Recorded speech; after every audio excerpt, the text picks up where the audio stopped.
We are ready to go, finally.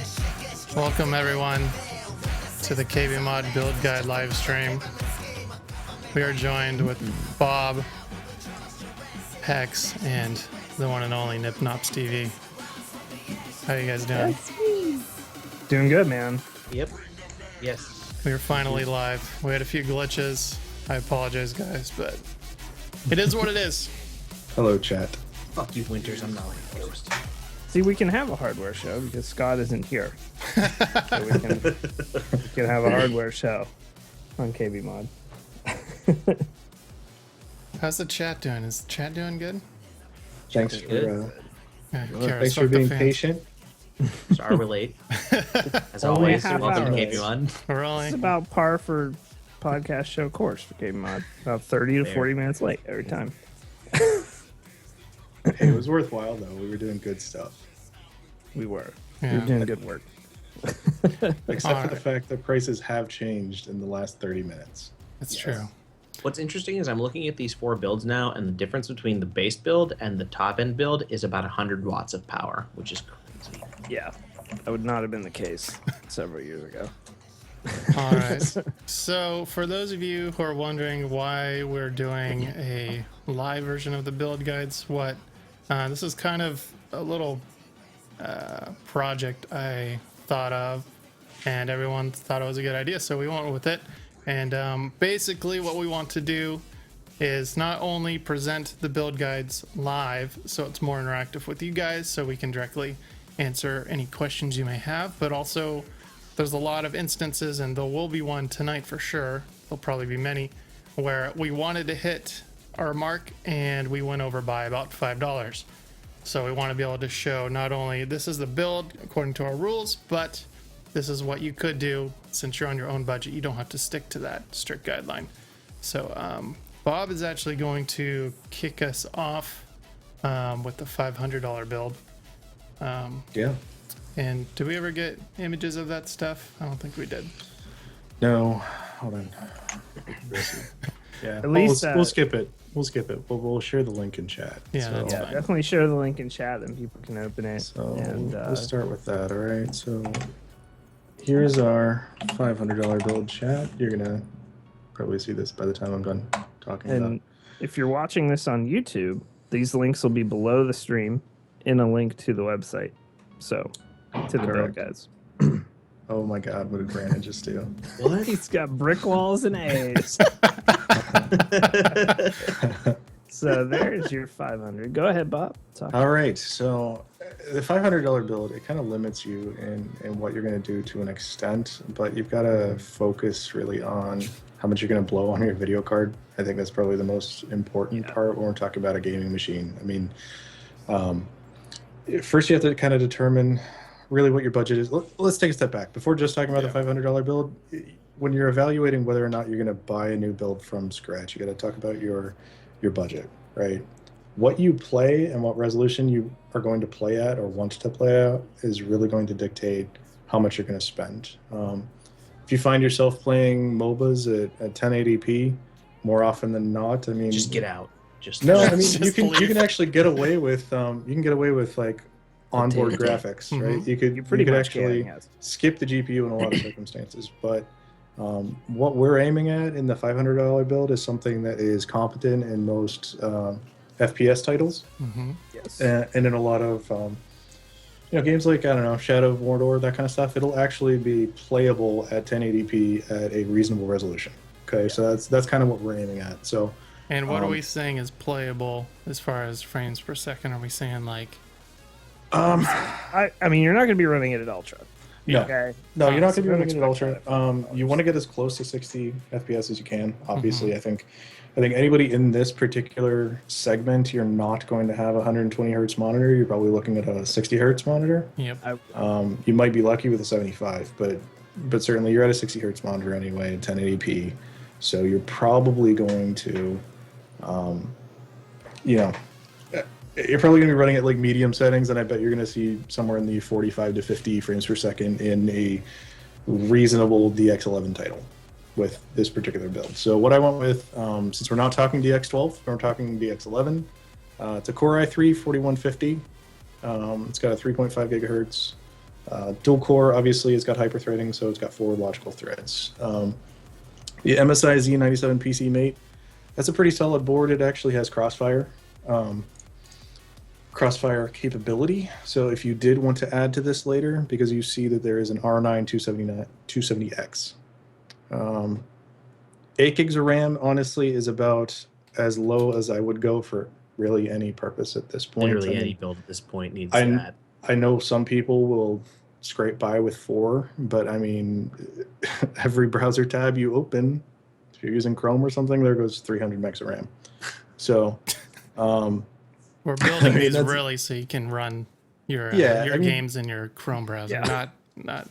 Right. So, this is interesting to note as well, is that you were actually able to fit 2 X4 gig RAM kit in here, so we actually have dual channel RAM. Yeah.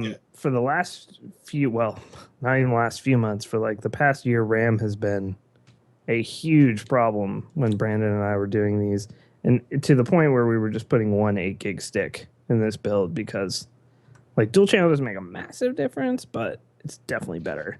Yeah, I mean, it makes a difference, and where possible, I will always recommend it. I mean, even if people are trying to leave themselves open for some kind of an upgrade path, I still would recommend getting a 2x4 kit. Yes.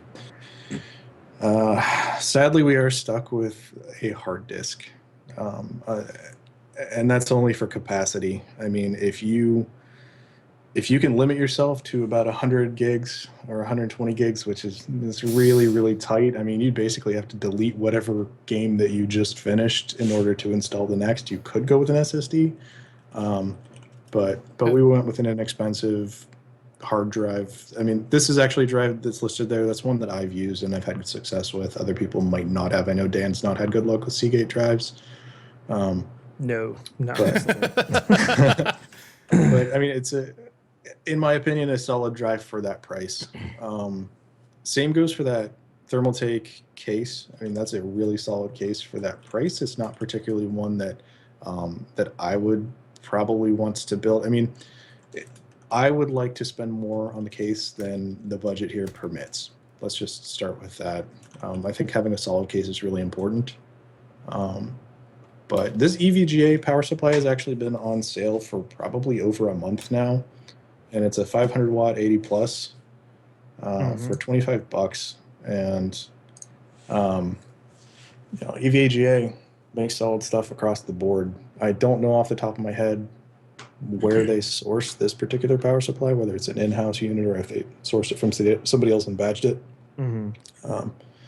But it's pretty solid. So that wraps up the $500 build, except for the fact that it's the most painful one by far for us to do. It really it hurts big time, because for another $20 you can go quite a bit further.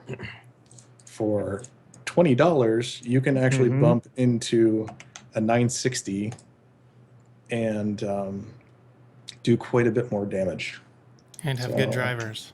Yes. Hey. Yeah. Yeah, here. So I'm going to link the unofficial $520 build here in chat, just for you guys to take a look at. This won't be in the page. On the No, this won't. This won't. It doesn't count.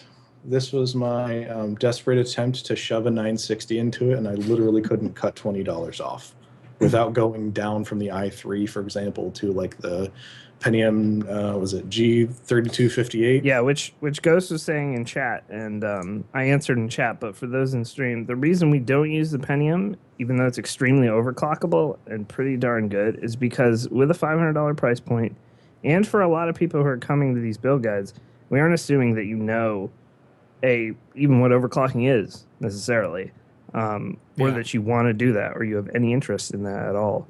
That Pentium's a beast, no doubt. But well, not only that, but that Pentium is only a dual core part, and it does not have hyperthreading enabled. Oh, I can't talk all of a sudden. So the 4150, it's got a pretty high clock to start with. It also will turbo up higher than that, but it's actually got 4 logical threads. So that's going to be important in titles like Battlefield 4, CS:GO. CS:GO, and further future titles in like DX12 that's supposed to leverage multi-core processing quite a bit more. So I wouldn't recommend necessarily getting that chip unless it's like your LAN box or something. You know, if it's your primary, I wouldn't recommend that unless you're really hamstrung on your budget. Yeah. All right. I think this sets a pretty decent foundation. You should be able to carry over. The only tricky part about buying a new build right now is, as we'll get into later on, if we manage to squeeze it in, which I think we did, is taking parts from this one into a new build. If you want to upgrade your CPU and motherboard and that kind of stuff, you should be able to still use the power supply, the case, maybe even the graphics card and whatnot, but we can kind of go into that as we transition into the $800 build. All right. Is that me?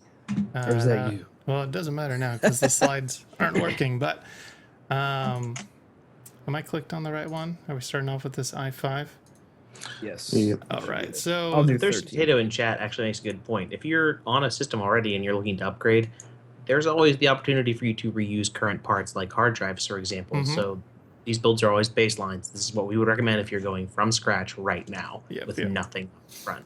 All right, so $800 build. We kick off Intel Core i5 4690K, 3.5 gigahertz quad core processor. We have an MSI motherboard.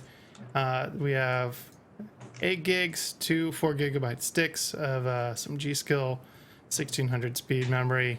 Nothing's really changed there. I believe we used that in the previous build. We still have the Barracuda drive, 1 terabyte, but like Hex just said, if you ever want to upgrade to an SSD, you can always use that as like a media drive, store other things that you don't need the extra speed for. This one, we have a GTX 970 by Zotac.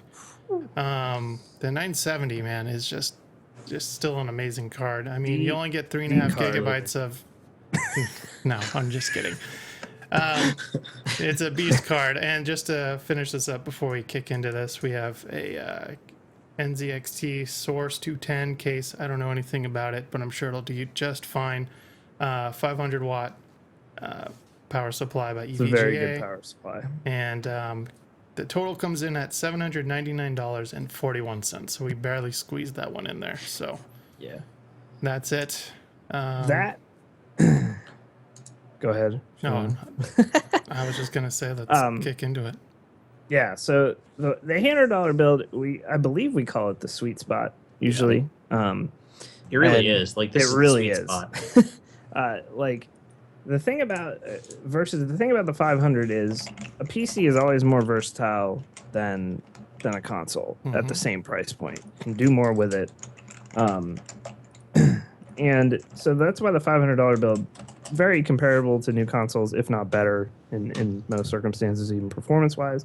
But the $800 build for that $300 more is just such a monster. Yeah, this is an insane machine. I have a 970 in my machine with an i7 3770K, and this is basically the same thing. For this is essentially what I'm running sans solid state drives. Yeah. I mean, at the time when I built this, I needed the i7 to stream. I didn't have a second PC, but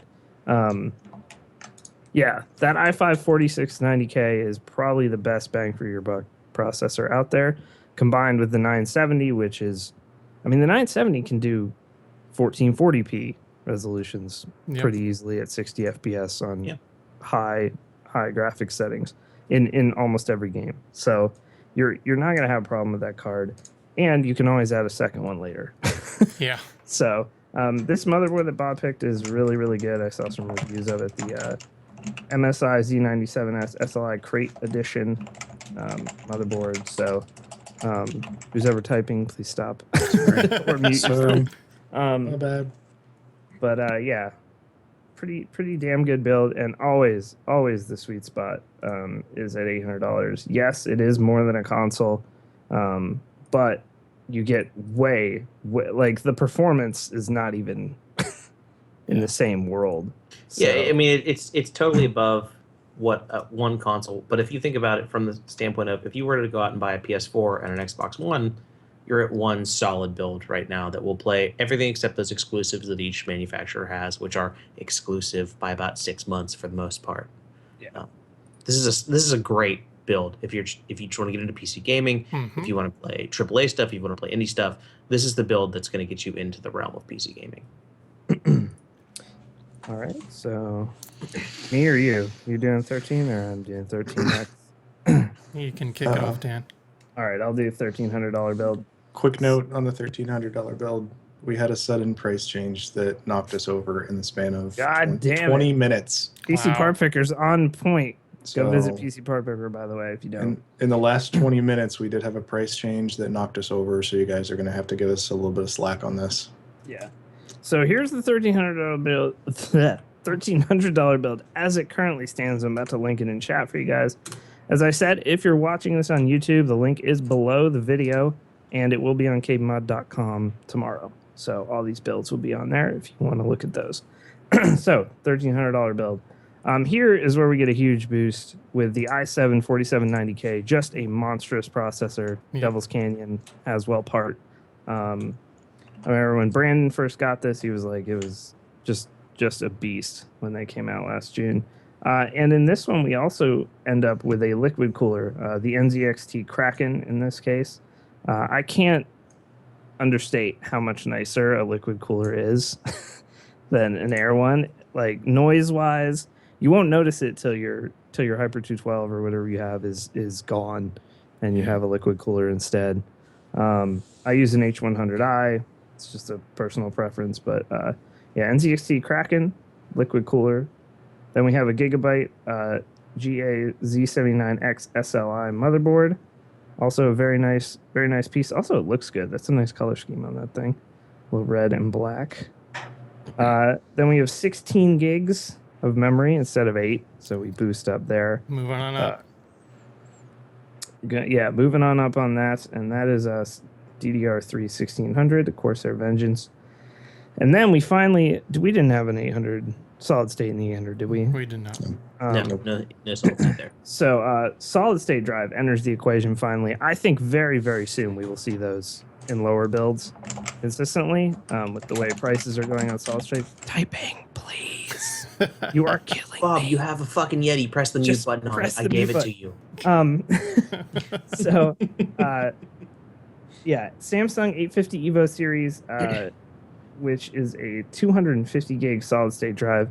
There is no better upgrade, in my opinion, or one that you will notice more than if you go from like onboard graphics to a graphics card or something than an SSD. Absolutely. your, Nothing you'll recognize more than that. Oh, it's Load so times It's like night and day. Yeah. It really is. I had to use I a need to machine get that enough. had a mechanical drive yesterday, and I was just thinking to myself, and this was a nice computer. The only thing that it needed was an SSD, which is what I was installing. And I was like, how did we live like this? It's just, Yeah. you feel like... I honestly can't do it. Yeah. No, my main system at work has a magnetic over a solid state and can't really put it. And there's no way to upgrade it because it's an iMac. So solid state drives. So solid state drives in the $500 and $800 builds, you can put them in there. Like it's seriously an extra $40 or $50 to get like a 128 gig one. Worth it. Yep. Especially if you are a Absolutely. Battlefield player. If you Right. like Battlefield, you need to put it on an SSD. You just do. You know what's actually worthwhile that not a lot of people take advantage of is Intel Rapid Storage technology. You can buy like a 32 to 64 gig SSD. I mean, we're talking Intel boards, obviously. It's not going to apply to AMD. As long as your board supports it, you can pop in one of these drives and basically turn it into a cache for your existing magnetic drive. And dramatically increase your speeds. I mean, what it'll do is kind of watch your behavior and see what you're frequently loading and start caching it to the SSD. Yep. So that's absolutely worthwhile. It's a quick $40 upgrade so long as your board supports it. And it'll make a huge difference. So it's good to have. It's good to have. So that's a big upgrade. It really is. And then we have a Western Digital hard drive, which is an upgrade over Seagate, no matter how you slice it. Stat-wise, they're about the same, but reliability, you got to go with Western Digital. And this time we have a better 970. Still a 970, but a better one with the Gigabyte GeForce GTX 970 WindForce, which is a monster. I believe Brandon has one. That's the one Bob and I both have. I think, as well. yeah, you and Bob both have one of those. So again, a 970, but higher clock, can overclock like no tomorrow. And amazing cooling, very quiet as well. Yes. And then we upgraded to an NZXT S340 case. And we also upgraded in the power supply department to a Corsair RM850 fully modular power supply. And can't say enough good things about Corsair power supplies. So, wow, that's a really good price for that too. There's a nice long warranty as well. Warranties are Yes. important for power supplies. Yep. They're very important. Yep. I mean, you want to look at the 80 plus rating, whether it's it kind of goes in order of rarity. So I think it's bronze, silver, gold, platinum. Is there one above that? I don't know. I think it's just platinum. Platinum's the top. So that's talking about efficiency rating, but that's also going to dictate what your warranty is going to be like. So that one, for example, if I'm not mistaken, has a 3-year. Maybe it's a 5-year. But I have an RM850 myself, and I'm very happy with it. That one's cool too because unless you're over a certain percentage of load, off the top of my head, I don't remember what it is. The fan doesn't spin at all. Yeah. Mm-hmm. So if you're looking for a silent build, it's good. So the $1,300 build is also where you sort of start beginning to have all the flexibility that you could ever want. You have enough money at this price point. If this is the price point you're looking at, then you can throw a second 970 in there. You could upgrade the motherboard. You could go for a full tower case instead if you want tons of room to work in. There's all kinds of ways you could go with this. Faster memory. The flexibility is pretty much endless at this point. So keep that in mind. With the 500, obviously we gave you options on each of these builds, but it's all going to be what suits your budget. At this point, if you're up over $1,000, you've got some money to throw around. So you've got options. All right. Another thing that I wanted to point out, what was it? I'm trying to think. Oh, this power supply is also fully modular. It doesn't say on the previous ones. I doubt they are because they're cheaper. But once you go fully modular, you'll never want to go back because it just makes cable management so much easier. It makes the and build process in general just much simpler to go through because you only need the cables that go to your parts. You don't have a big twist of it just over in the corner. You push away and it's like, all right, you go stay over there and it just collects dust. It's just really nice to have. So keep that in mind if you're your first build. If you can get one that's fully modular or even semi-modular, it makes a big difference.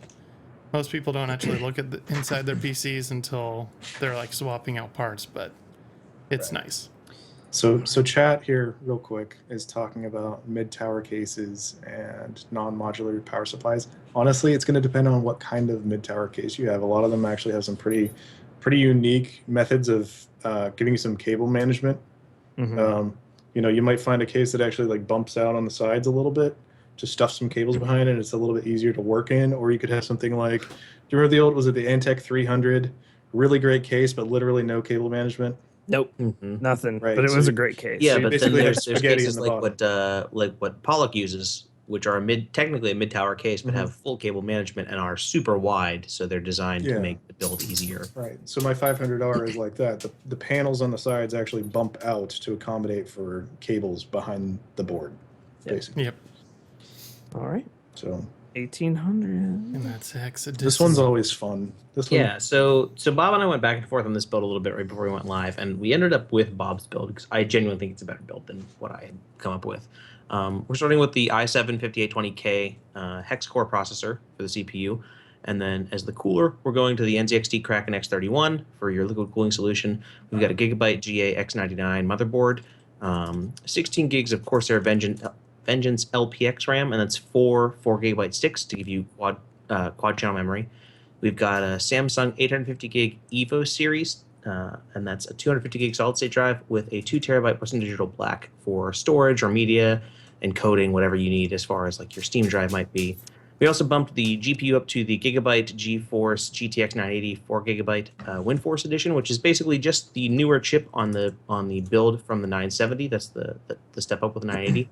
We jumped to an NZXT H440 white ATX mid-tower case, and we've still used the Corsair RM 850 watt fully modular power supply for this build. So this is the build that you're going to use if you really want to blow the doors off everything, you've got solid state space galore for your OS, for any of the games that are going to be more intense, like Battlefield 4, or your bigger games on Steam that you might want to have that quick load time with. But you've still got a ton of storage if you're going to do stuff like Photoshop, or if you're going to do Premiere recording, if you're going to do streaming and recording at the same time. This is really the build that, if this is the professional, if this is what you're going to do to make this your living. Yeah. And what was It's, that final price there, Hex? The final price with this one comes into $1,790.37. Yes. And as we said with the 1300, 1800, yo, if you're throwing near 2K at a PC, you can throw whatever you want in this thing. Mm-hmm. There's the main option we were talking about before the stream a little bit, and the one that Brandon and I always sort of debated about a lot was going to the Hex Core, the X99 platform. It's extreme platform. It is really for, pro workstations. But what you could do with this, if your focus is solely gaming, but you just want a monstrous PC, you could downgrade to the 4790K, go back to the 1150 platform, and then put a Titan X in there instead. Sure. Yeah. You could You do could. that. The Titan X is, for those that don't know, the best video card in the world right now, bar none. It keeps up, I think it keeps close to 980 SLI. Like, not quite, but it's... It's not quite there, but it's absurd. it's about the $1,000 only video card you can do single card 1440p gaming with at a solid 60 frames a second. And even then, it's 4K. a little, You can get close to 4K. Yeah, you can get close to 4K. But if you're looking for that over 60, let's say at this point now, one of the things we never really do is include a monitor or an operating system, because we figure you either got a monitor, you're watching our streams, or you're watching KBMOD.com, and you've got an OS at some point. So you've got that kind of flex space. Going to 4K is a crazy upgrade at this point, and only the Titan X is even get close to it. Yeah, I have a 980, and I was able to play Shadows of Mordor as my dogs skitter across the wood panel. Apologize.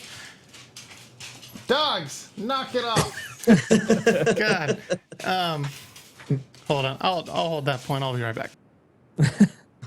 So anyway, you could go a number of ways. You can go back to the i7 platform if you're if you really just care about gaming, but you still want just a monstrous. I don't like to use the term future proof because it's bullshit, really, but you can go with a Titan X and a 4790K instead. You could go with what Brandon and I did previously was just go with the most beastly motherboard we could, with a 4790K, and then we would do SLI. You could do SLI 970s. Well, I mean, when you're in the X99 space already, pretty much all of the boards are in that great category. I mean, obviously, you can spend $400 on an X99 board, and you're going to get some additional features that you wouldn't have on, say, that Gigabyte there. Mm-hmm. I have an X99 UD4 personally, and I honestly don't have any idea what the difference between the UD3 and the UD4 would be off the top of my head. But and unless you're really going to blow the doors off your build, there are boards like the Asus X99 boards that support 2 onboard 10 gig Ethernet ports. Those are way out of what most people ever use in their day to day. But if you're at the $1,800 mark, maybe you have a 10 gig network at home. Maybe you're Linus. Maybe you need that. Maybe it just makes your EPN a little bit bigger. Who knows? I think in theory, though, like if you're going to jump into PC gaming completely fresh, you have no parts at all, this is something that you want to do, you really got to evaluate your use case. Like, what are you going to do with the thing? You know, are you just going to watch Twitch all day? Okay, well, like, buy a Raspberry Pi or something, I mean, but if you're looking at doing, streaming, or if you want to be a content producer of some kind, the X99 platform certainly makes sense for you. If you're going to run virtual machines of any type, like if you're going to be doing it for pleasure, like a Minecraft servers or something, or if you're going to be doing it for school, if say you're in computer science and you need to be running all kinds of VMs or Visual Studio or something like that, X99 makes sense for you. Well, the other thing you need to think about is, what is your game? Like, what are you building this for? Like, if you want to play Battlefield 4 just decked out on a 1440p monitor, that $800 build, that's your wheelhouse. That's where you're going. The $800 bill will It'll do it, but much if you do want to that. blow it out at 1440 at ultra, like just crush it, you got to go Yeah. with $800. So that But also if leads you're us- super into indie games, like maybe you just want to play the next Yeah. level of maybe your Titan Souls is the next game on your list, or Hotline Miami 2 is what you're really looking for. The $500 build is more than going to suit you, Oh, it's and if gonna you kill it. really want to spec it Yeah. up, the $800 build is where you need to stop, because if you just want to play basically 32-bit pixel games, that's more than Yeah, enough. I mean, we've never gone down into like the home theater PC region, down into like the AMD APUs, for example. I actually think those are great. I've got a home theater PC that runs an A8 3870K APU, and it does everything that I need it to do. It's a point solution for what I was looking for. Yeah. I wanted to be able to watch HDTV because I have a tuner card for that. I wanted to be able to play some reasonable Steam titles. Yeah. And I wanted to do Steam in-home streaming from it, and it works perfectly.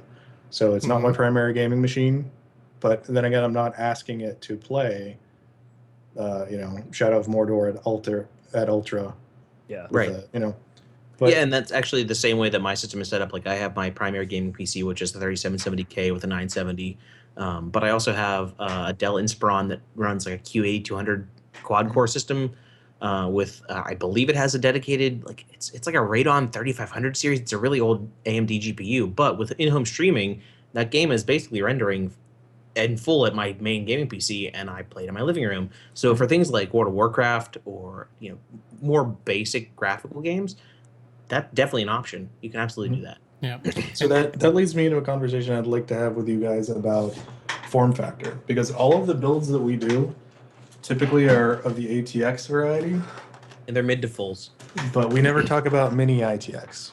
I mean, this is actually on the larger size of mini ITX, but I just got this thing. So what case is Today. that, Bob? This is the Rosewell Neutron, Okay. and it's a mini That's an ITX ITX case. build? Yep, that's a mini. Here, I'll pop the side off. Let me see. This is actually, it's kind of on the same scale of like a BitPhoenix Prodigy. So the mini ITX board is actually horizontally aligned, right? And then there are bays below for your hard drive. Well, hard drives, there's actually a cage and then power supply beside that. So, I don't know how well you can see that. So this is like a smaller version of that thermal take crazy case that you showed us. Yeah, Yeah. pretty much. This is pretty small. I mean, you see that tray up there? That's all. What is it? Mini ITX, I think it's 120 millimeters by 120 millimeters. You basically have room for one expansion slot, and in this case, it would be for a GPU. GPU. So what right. kind of CPU can you think about slotting into a build like that? Well, funny Yeah, enough, really. was it ASRock that just announced a mini An ITX ITX X99? X99 board? Yeah, so you could Yeah. actually throw an X99 in there, but you're going to be limited to dual channel RAM instead of quad. Probably better so- off like a 4790K at that point. Yeah, I would do a 4790K. Like if I wanted to go crazy and do a mini ITX build that was really over the top, it would be 4790K and a 980. Yeah. Makes sense. But So go ahead. the use case for one of these smaller cases, and I know a lot of people who watch these are maybe in college or going to be in college in the fall. If you got a drag, we have actually a really sick Prodigy. I believe it's an ITX build, BitPhoenix Prodigy build on our forums, KBMOD.com/forums by Bob the Red Dino, who's a community member. We have his build logs and stuff in there. It's a little case. I actually have it for my streaming PC. If you're carting that thing back and forth between home and school, and you still want a PC, like you want to be able to game and do more heavy duty stuff than you can on a laptop, like mini ATX, ITX, like that is definitely a thing to look at. We don't put them in the build guides because generally we just want your best general use case scenario. And especially if you're putting a PC together for the first time, that may not be the thing you want to you want to tackle is that small space. But Another good example of a build like that would be Rockopotamus, Adam, all of our Yeah. friends. Yeah, Yeah. his case is He nice. has a very small frag box that has it still have a 780 in it because he had built it with a 780, and actually he flew here from Boston and put that as his carry-on to do the LAN last year. So Yeah. definitely something, if you're looking for something portable, there are options out there where you can still have a lot of power, like the case Bob is showing off now. Yeah, it just all comes down to what you're going to be using it for. I mean, I'm building a machine right now for a friend of mine. It's actually going into a rack mount, and he's going to put it with all of his That's audio awesome. stuff. And I've never actually been able to build one in a rack mount. I've serviced like machines that were in servers, but I never get to build one from scratch, so it's kind of fun. But if you're doing lots of audio production, that kind of stuff, maybe you want to throw in a case like that. So it really comes down to what your use is for, and especially once you get past a certain point, even your usage, becomes more of, okay, I want this to be completely white, so I'm going to spend a little bit more on this RAM because it's white instead of blue, or all that kind of Right, stuff. and as always, that's how all these build guides work. These are baselines. These are what, if we were going to build a system with no real prerequisite of I want a white build, or I want a frag box, or I want something that's ultra portable, these are what we'd build without those restrictions. Yeah. Right. So form factor and aesthetics are really important. I mean, we're taking no consideration into aesthetics here. Yeah. I mean, you could have a red board Function. and blue RAM and a gold GPU. You know, Oh God, Bob, no, that's so horrible. You I know, fucking but it may plebeian happen. asshole. it might happen. I think that we're looking 800 might. purely at stats. I mean, if it's important for you to have a build that's all white, you know, you might want to You consider racist. different parts. Mhm. Or oh, great, thanks. Anion's going to be really pleased about that one. Yeah, Anion's all white build is coming along real great. All right. So those are the builds. Those will all 4 builds will be on KBMOD.com tomorrow. There may be some part differences. Prices can change overnight. Rebates can expire, etc. We've had price changes during the damn stream. So if you're watching this on YouTube, they will be in the description of the video below. So you can check out the builds there and do some shopping on PC Part Picker with that.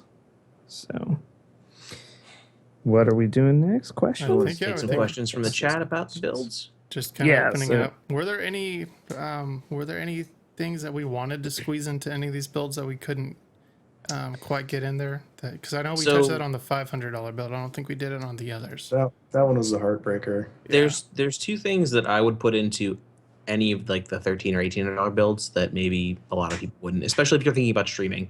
One would be some kind of capture card. I know it's not a huge difference, but I would put a Live Gamer HD into either the $1300 or $1800 build if you're thinking about doing live streaming. It does make a difference because it takes load off of your CPU for encoding the video that's going out to Twitch. It's as far as capture cards go right now, it's the best one you can get on the market. It gives you decent picture quality. You can do well with it. There are other options out there that some people have reviewed or looked at that don't necessarily work as well. So I would go with that, and I would also always recommend a dedicated sound card, Yeah, I was actually especially gonna from touch on that. cases like the Zonar. The Zonar series, you can Sonar get one is for about $40, and it Such makes a a good huge little difference over on. yeah, good way to spend $40 is an Asus Zonar DG or DGX. I think DGX is the only one you can use in a lot of new motherboards because they don't even have PCI.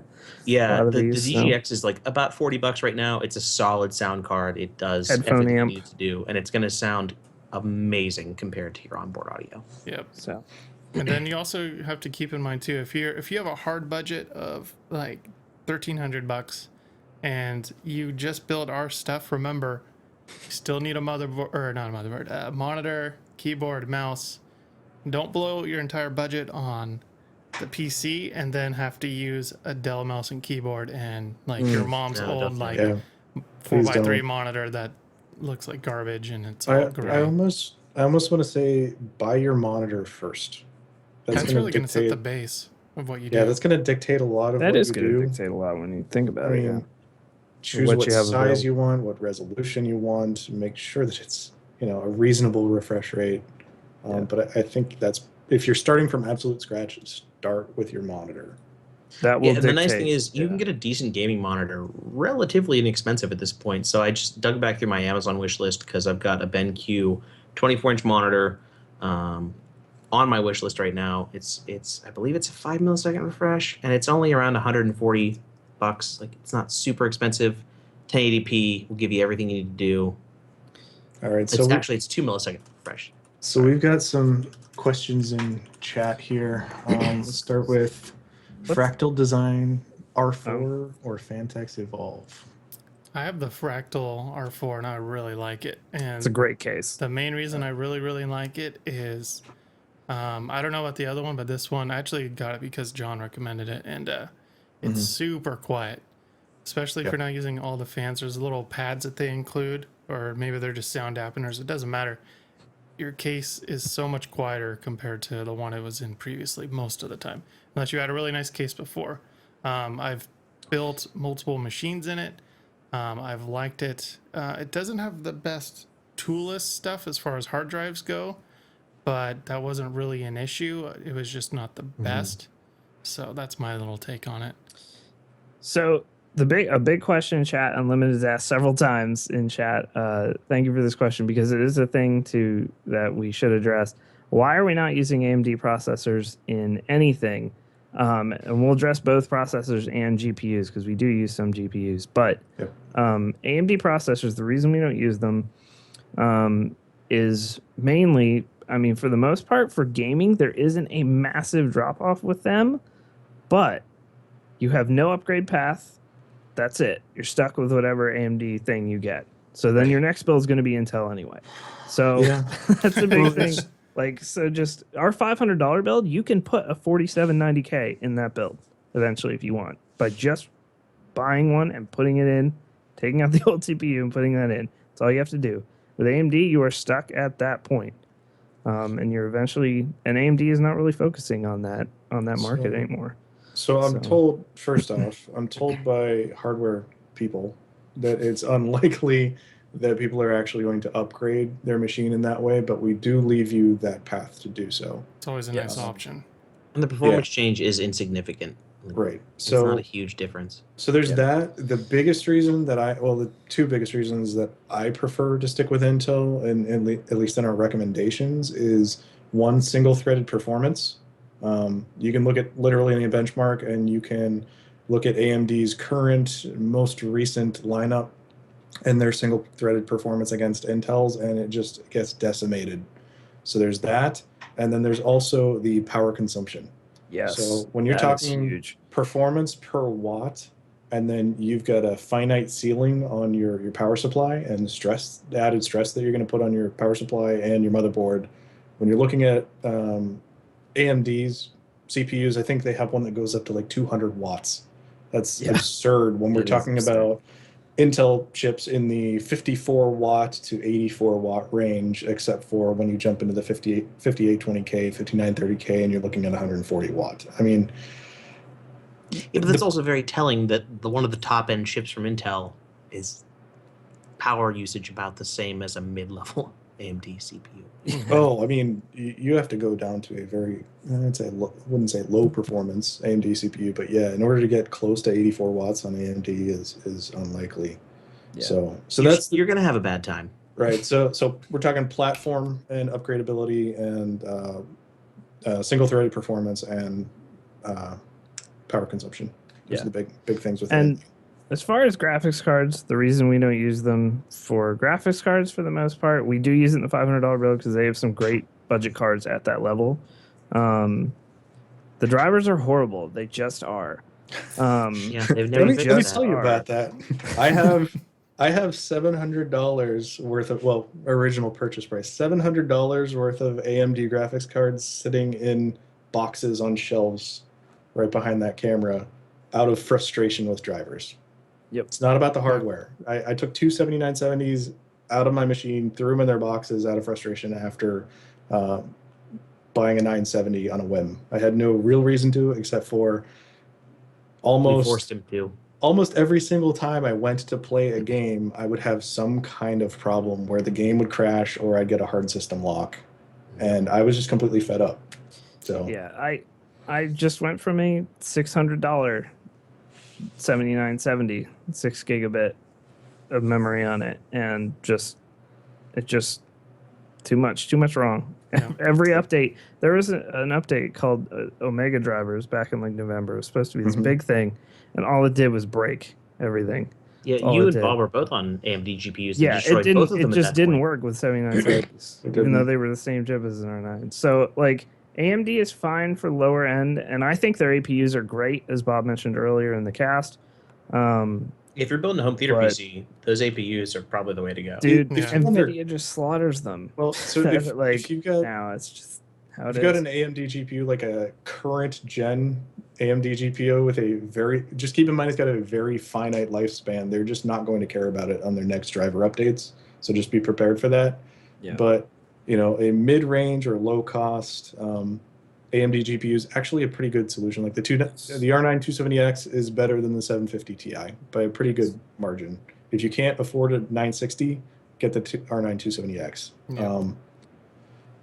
I don't know. I had 2 AMD cards, and I just, after a while, I couldn't run Wolfenstein: The New Order, and actually I haven't played it yet because when I bought it, I could not launch it. And I'm a pretty tech savvy guy. I've fixed stuff that was going on in like Radio Ranch when things were on fire, and I was able to figure it out pretty quick. I couldn't get a game to run that was in Steam.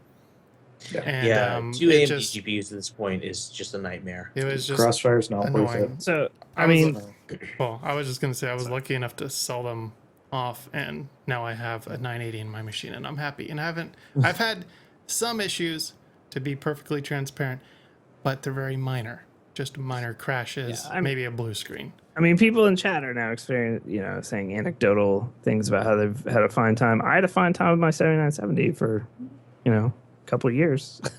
Oh, I did too. Yeah. Just one. Yeah, I driver mean, I had an okay time with dual 6870s in my system for a year and a half. So it's very. It depends on it's all a how bad preference. the driver fucking pattern is for AMD. Like sometimes their drivers come out and they change everything and they're great, but there are a fair number of times with AMD that you will get a new driver that is worse than you do with NVIDIA. And Bob has said this since getting his 970. When a driver update came out for AMD, he would load them up and go, oh, fuck, is something going to break? And if a driver comes out for NVIDIA, you install it and you go, oh, cool, this is probably going to work better than the last driver I had. Yeah, that's actually a good point maybe to segue to that I don't think we have covered, is we didn't have any builds with SLI or Crossfire. If you can afford to do single GPU, do that. You're going to have a lot less issues. Doesn't matter which route you go. Spend as much as you can on the best single GPU. Yeah, basically. That's the best way to go. Just buy Titan X. So we got a question in chat from Merpsy about currently has a 760, looking at the 970 or 980, or if we should should recommend that they wait. If you're at 1080p, it really depends on what kind of games you're playing and what your expectation of graphic detail is. 760 still a monster. It really is. Card. Yeah, Really is. It's solid. I definitely would not recommend going to the 960. That's almost really what you're looking at there is a power consumption drop, not a performance gain, going from the 760 to the 960. If you're going to go to the 970, yeah, you get some performance boosts, but I don't think it's. I don't know. Unless you're going to sell that 760 for a reasonable amount of money, I would probably stick with that for a while. Yeah, July Firefly in chat, new to building PCs. You don't need 2 graphics cards. You get one really good one. That is correct. And no one needs 2. Not even if you're rendering. And then you're getting if you're rendering that much, you get a pro card anyway, like a Quadro or something. Actually, I like this question from EduTV, and we touched on it briefly, but let's go into a little more in depth. SLI, yes or no, and why from each of us. So, Bob, what do you think? SLI specifically. If I'm starting with a single GPU that's on the high end, probably not. I mean, if I already have a 970 in my machine, maybe. I guess I just talked myself in a circle there. No, I wouldn't do it if you're starting off from scratch. Let's just put it that way. If your intent is to buy 2 960s instead of a 980, which is almost equivalent in price, don't do it. Buy the 980. Don't. But if you have a 970 and you want to go to SLI and your board supports it, you want to smoke a 980, and you want to spend another $330, sure. But I think you're really at a point of diminishing returns, to be honest with you. Yeah. Unless you're in 4K or 1440p.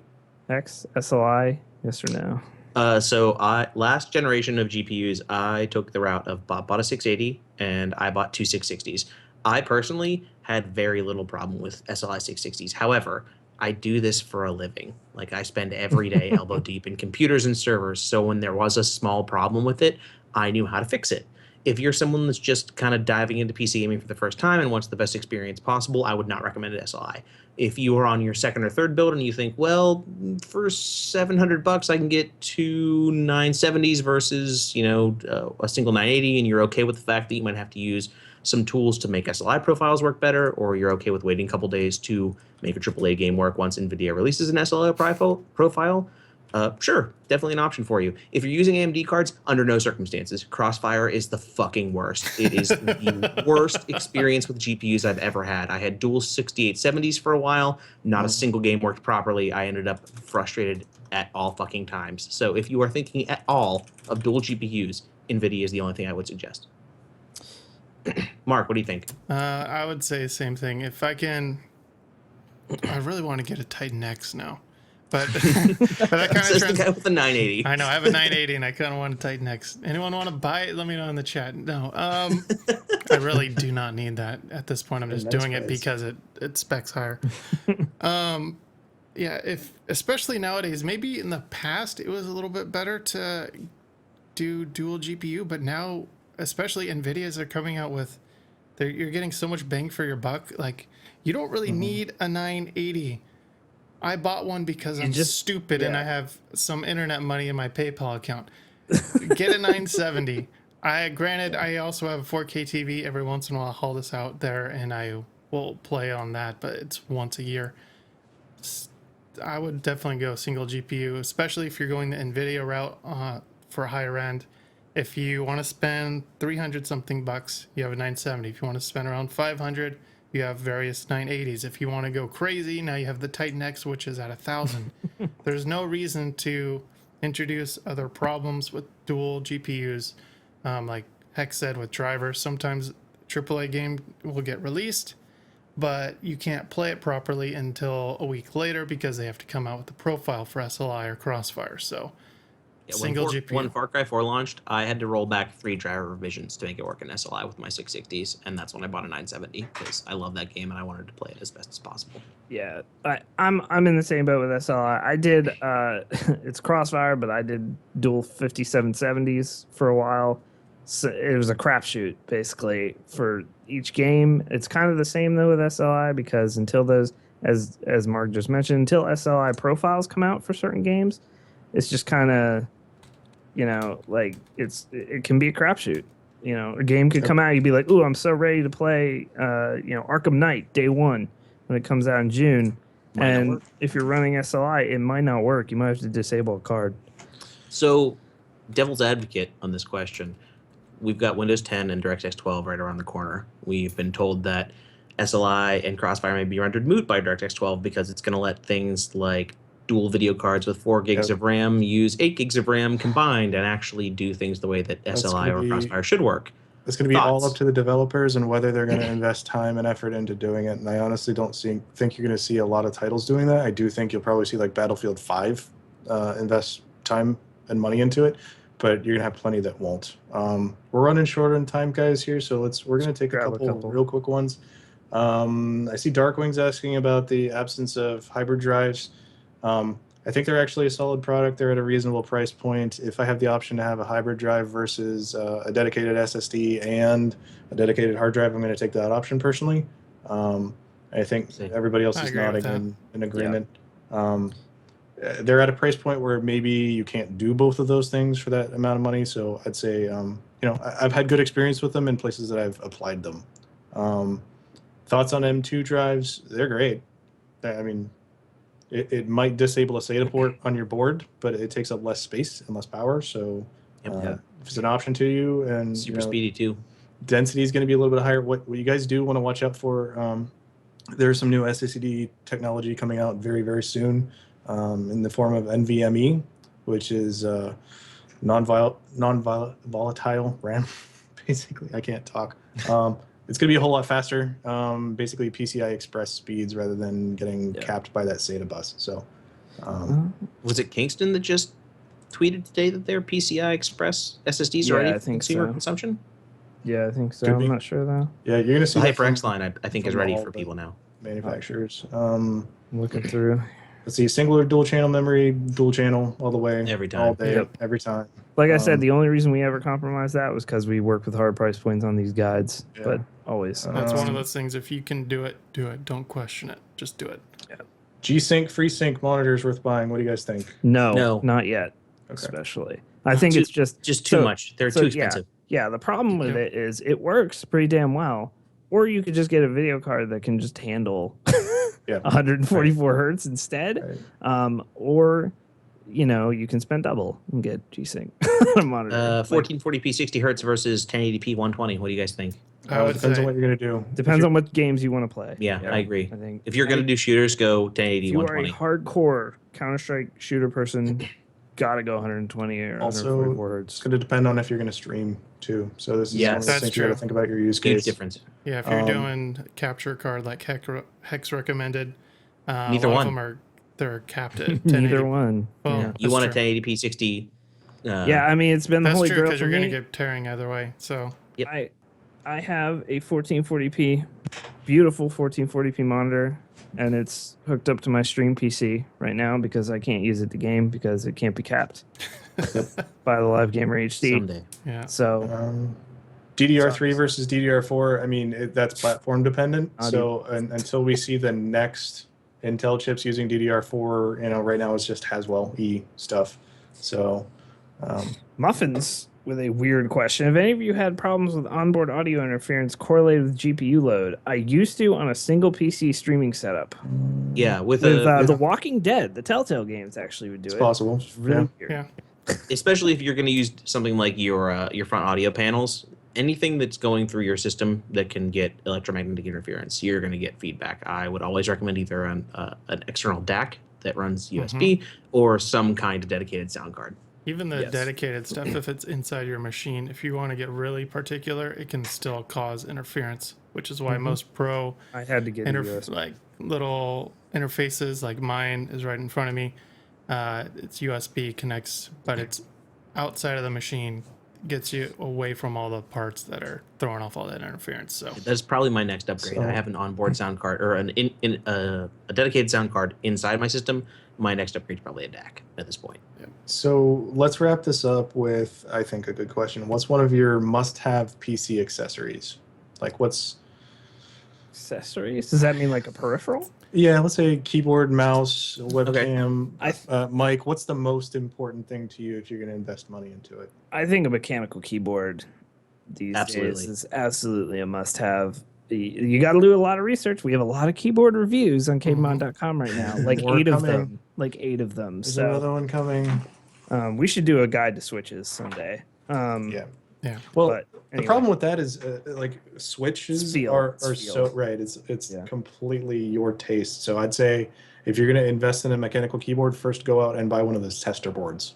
Yeah, definitely. I'm actually doing that. Yeah. I mean, Yeah, I 'cause found. maybe for today. example, Bob really likes which keyboard do you have right now? So I have two. The one I use at work is a Cooler Master CM Storm Quickfire Pro with MX Browns. Right. And the one I'm using at home here currently is the Cooler Master Nova Touch TKL, and that's actually taupe race switches. They're Japanese hybrid mechanical switches, Totally different than anything else in the market. completely different. Yeah. Whereas Rose at work, I'm using MX Blues, and at home, I use a Model M. So that's totally different feels there as well. right. All right. I would let me chime in here. I would say that's really hard for me because I went from 144 hertz to mechanical keyboard around the same time. They're both huge. Going 60 to 144 hertz is amazing. Definitely a good upgrade. But I went from a squishy G110, whatever you're supposed to call this thing, which I'm using right now because Membrane. it's quiet. It's a membrane one. Gross. Night and day. And it actually, some people laughed at me when I made the comment. It made me better at CS because it was just so much more responsive. I didn't think a keyboard would because you think it's so like aim dependent, but I moved better. I was able to control just everything just much better with that. So it's, I don't know, but one of those things too is you want to make sure you go to like Fry's or whatever your local hardware place is and actually go around there and then do that. Click around, see what you like. Keep in mind though, Or I get a bought cheap key blues. tester. That's true too. But I got blues and I'm kind of regretting it because I'm a streamer and they're very, very loud. So keep that in mind too. If you're going to stream, you may want to go quiet. Fuck everyone that views you. Use the All right. right. One point I do want to make before we peace out here is that with these build guides, we are looking at companies like to purchase from that are going to ship it to you. So if you live near a micro center, you have a huge advantage because we're not taking into account their discounts that you get on in-store only CPU purchases, as well as their deals on their motherboards, and they're pretty huge. So if you're close, Bob and I one- have driven 3 hours to a micro center to take advantage of those deals. Yes. Yeah. Because So they're a there's bunch that. of nerds. So that is that's That's it. pretty much it. Cast one in the One bag. more thing. If you guys have questions that we did not address on the cast, after the build guides are posted to our website, please go there, punch in your comments, punch in your questions. We will be answering them personally. So What's our website, by the way? kbmod.com. Yeah. You may have seen my shirt. I thought it was lemonparty.org. No, it's not that. Don't Is it go not there. that? Can you bleep him out when you? So yeah, KBMOD.com. Check them out. They'll be up tomorrow. If you're watching this on YouTube, they are below the video. Thanks for coming out to the first ever Build Guides cast. Huge thanks to Nikon for making a bunch of assets for this, and we'll be improving and upping that. Yeah, if you guys want, I am more than open to constructive criticism. If you say it just sucks, well, then you're going to get blocked on Twitter. Probably not. So But just give us some feedback. We weren't able to completely do everything. This is more like a pilot episode versus the first episode. But we want this to be where we can take the build guides, which you guys, when we did the survey, pretty much said you love them. We want them to be more interactive directly with you. So that's our intent here. It's not just to have us talk in front of a webcam. We want to be more interactive and connect more with you guys directly. So if there's a way that you can think of for us to do that with this show, let us know. You can email us. You can go on the forums and all that fun stuff. One final thing, we are going to look into having some hardware manufacturer reps come on and join us on this as well. So look for that in the future. We'll make sure to announce that in all the appropriate locations once we do set dates for people. So look forward to that. All right. All right. Well, thanks for tuning in, guys. Thanks